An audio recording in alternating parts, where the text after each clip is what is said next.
Bollywood industry से हाल ही में एक ऐसी खबर आई है जिसने हर किसी को खास एक्साइटेड कर दिया है। आखिर जाने माने फिल्म मेकर करण जौहर के बारे में ऐसा जो कहा जा रहा है कि वो हिंदी सिनेमा के आइकॉनिक फिल्म कभी खुशी कभी गम का सीक्वल लेकर आने वाले हैं।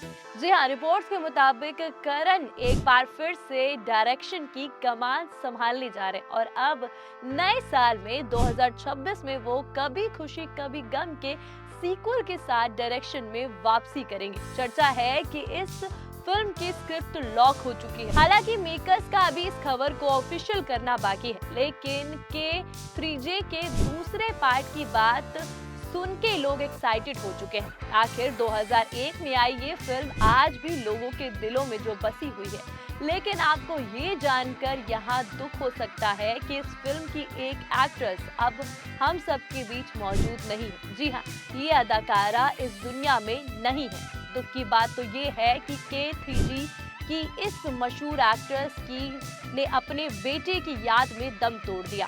कभी खुशी कभी गम के अलावा बॉलीवुड की एक से बढ़कर एक फिल्मों में काम करने वाली ये हसीना आखिरी समय में बिल्कुल अकेली पड़ गई। फिर नतीजा ये हुआ कि एक्ट्रेस अपने बेटे के इंतजार में ही इस दुनिया को छोड़कर चली गई। और हैरानी की बात तो ये रही कि एक्ट्रेस के आखिरी वक्त में उनका बेटा ही उनसे मिलने तक नहीं आया। 4 PM बॉलीवुड की इस रिपोर्ट में हम बात कर रहे हैं दिव्यांगत एक्ट्रेस आंचला सचदेव की। वही आंचला जिन पर फिल्माया गया गाना ऐ मेरी ज़ोहरा जबी आज भी लोगों को याद है। आखिर ये गाना सदाबहार होने के साथ साथ हर किसी की जुबान पर जो है, माँ से लेकर दादी तक के किरदार आंचला सचदेव ने कई फिल्मों में निभाए, जिसके चलते उन्हें मदर ऑफ बॉलीवुड का टैग भी मिला था। जहां आंचला हर फिल्म में मां के रोल में नजर आती और उनके बेटे कहानी के हीरो हुआ करते थे, वहीं उनकी रियल लाइफ में सब कुछ अलग था। दरअसल आंचला ने फिल्म डायरेक्शन ज्ञान सचदेव से शादी की थी। दोनों का एक बेटा जोथिन सचदेव भी था। कुछ समय बाद आंचला और ज्ञान के रिश्ते में दरार आने लगी और इनका अलगाव हो गया। पेरेंट्स के अलग होने के बाद जोथिन अमेरिका चला गया, तो तलाक के बाद आंचला ने किलफोर्ड डगलस पीटर से दूसरी शादी की, लेकिन कुछ समय बाद उनके पति का 2002 में निधन हो गया। आंचला एक बार फिर से अकेली हो गई। आंचला ने 2007 में पुणे में अपने फ्लैट को धार्मिक संगठन जनसेवा फाउंडेशन को सौंप दिया। हालांकि इसके पीछे एक शर्त रखी कि जब तक वो जिंदा रहेंगी, इसकी संस्था के फाउंडर और प्रेसिडेंट डॉक्टर विनोद शाह ही इसकी देखभाल करेंगे। पूना क्लब के पास कोणार्क स्टेट अपार्टमेंट के 2 बेडरूम फ्लैट में अकेली रहती रही और इस दौरान सिर्फ रात में एक अटेंडेंट वहां रहकर उनकी देखभाल करता। फिर उनकी हालत ऐसी हो गई थी कि अपना खुद का काम करना भी उनके लिए मुसीबत बन गया था। अपनी इस कमजोरी के चलते वो 2011 में एक हादसे का शिकार हो गई। किचन में काम करते हुए उनका पैर फिसला और फ्रैक्चर हो गया। कुछ समय बाद कुछ ब्रेन एम्बोलिसिस की वजह से उन्हें अस्पताल में भर्ती कराया गया। इसके बाद उनकी तबीयत लगातार खराब होती चली गई और उनकी आंखों की रोशनी भी चली गई। उनके शरीर को लकवा मार गया और आंचला सचदेव के दिमाग में खून के थक्के बनने की बात सामने आई थी। बताया गया था कि उन्हें क्वाड्रिप्लेजिया 2 तरह का लकवा होता है, जिसके लक्षण दिखाई देते हैं।